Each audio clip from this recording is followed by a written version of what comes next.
일단 영어 유치원에 대한 사람들의 이제 이야기는 보통 영어 능력에만 포커스를 맞춘 경우가 많이 있는 것 같아요. 그 영어 실력이 오를 것인가? 그리고 그 오른 영어 실력이 쭉 유지될 것인가. 이제 그 관점에서만 보면 영어 유치원이 단독으로 평생 가는 어떤 자산이 되진 않을 거라고 생각을 해요.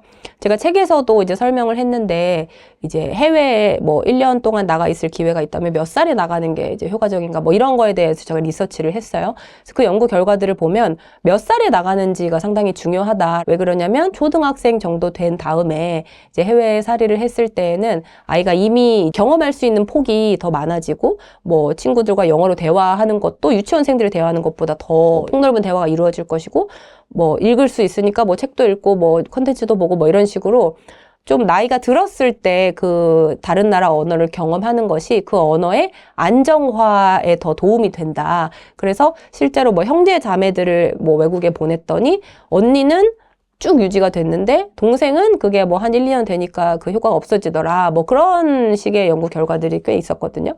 그래서 그런 점에서 유치원생일 때는 그런 식으로 영어 유치원 같이 몰입 교육을 하더라도 그 안정화가 충분히 되지 않을 가능성이 높고, 그래서 영어 유치원을 졸업한 뒤에도 좀 충분히 영어로 이제 일상에서 사용을 한다거나 뭐 이런 식의 경험이 뒤따르지 않으면 좀 줄어들 수 있다고는 생각을 합니다. 근데 한편 저는 영어 관점에서 보는 것보다도 더 중요한 게 아이의 정서 발달, 그리고 언어 발달이라고 생각해요.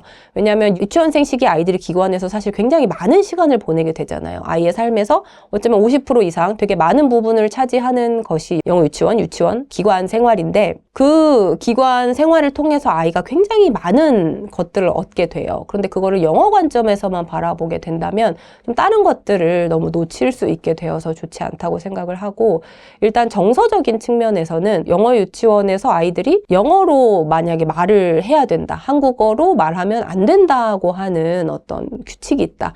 그렇게 됐을 경우에 아이들이 영어에 대해서 오히려 불안감을 좀 키울 수 있고, 그럼 말을 못하는 거잖아요. 아예 소통이 금지되는 거잖아요. 나는 한국어로만 말할 수 있는데 여기서는 영어로 말해야만 해 라고 했을 때 아이의 어떤 소통 욕구나 뭐 이런 좀 전반적인 정서 측면에서 좋지 않다. 그리고 또 이제 아이들의 한국어 수준에는 사실 큰 차이가 없지만 영어 실력에서는 큰 차이가 날 수 있잖아요. 아주 어릴 때부터 영어 노출을 꾸준히 시켜온 아이가 있을 것이고, 뭐 영어 유치원에 가면서 좀 처음 영어를 해본 아이들도 있을 것인데, 그 환경에서 굉장히 좀 영어에 대한 효능감이 오히려 떨어질 수도 있다는 생각이 들어요. 쟤는 영어를 막 잘해서 선생님하고 막 대화도 하는데 나는 영어를 못해. 이제 그렇게 했을 때 일반 유치원에서 아이들이 비교를 통해서 이제 경험하는 것보다 조금 더 좌절감을 많이 겪을 수 있지 않을까. 정서적 측면에서는 그런 점들을 좀 체크해야 된다고 생각을 하고요. 이제 두 번째로 제가 중요하게 생각하는 건 언어 발달인데, 사실 언어 발달에 대해서 부모님들이 한 만 3세 정도까지 되게 신경을 써요. 근데 애들이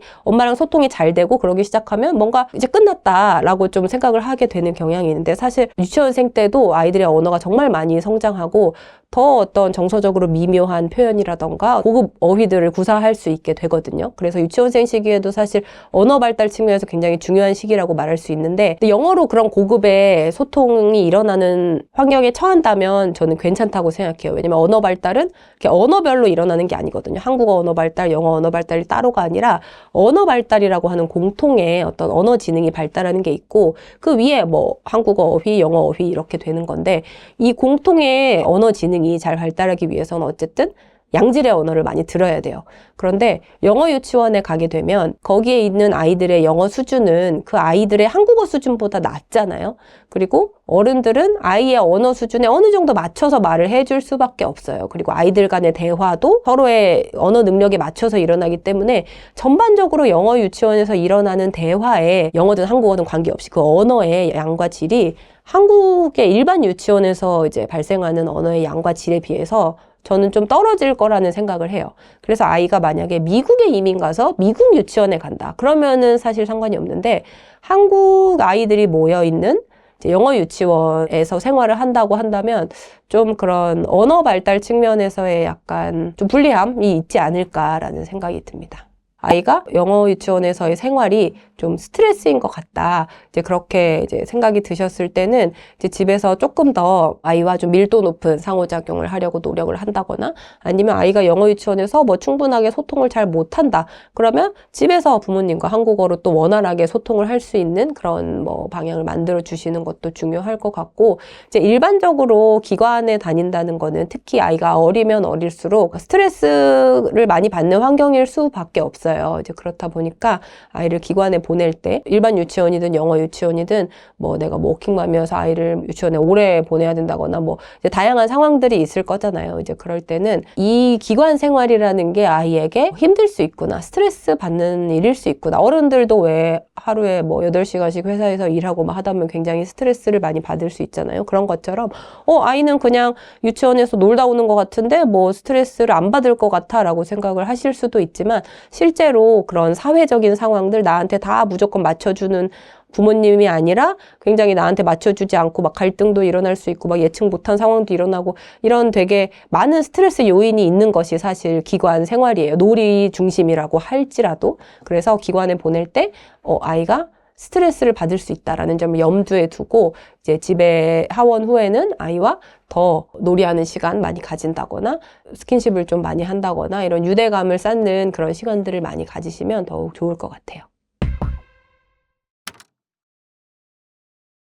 저는 저희 첫째 아이가 만 1.5세 정도 되었을 때부터 지금 만 5.5세 정도 되었거든요. 4년 동안 아이와 하루에 특정 시간을 떼어서 한두 시간 정도 영어로 대화를 하는 바이링구얼 육아를 지속을 해오고 있어요. 이제 그런 저의 경험과 이거를 시작할 때 제가 어떤 부분을 이제 찾아보고 알게 되어서 이걸 시작했는지에 대한 이야기, 그리고 이거를 지속하는 데 있어서 어떻게 하면 좀 어려움 없이 잘 지속할 수 있는지에 대한 그런 전략들 같은 것을 바탕으로 이 책을 썼는데요. 아이와 두 언어로 소통한다고 하는 이 경험이 저한테도 굉장히 즐겁고 좀 설레는 경험이었어요. 아이와 제가 직접적으로 소통을 이제 하기 때문에 제가 아이와 이런 말을 얘가 알아들을 수 있을까? 라고 이렇게 좀 의문이 들었는데 얘가 잘 알아듣는다거나 제가 아이에게 해주는 영어 문장의 수준이 이제 점점 이제 높아지는 것을 제가 깨달았을 때라던가 아이와 영어로 되게 무리 없이 소통을 할 수 있다고 느꼈을 때 뭐 이런저런 순간들 속에서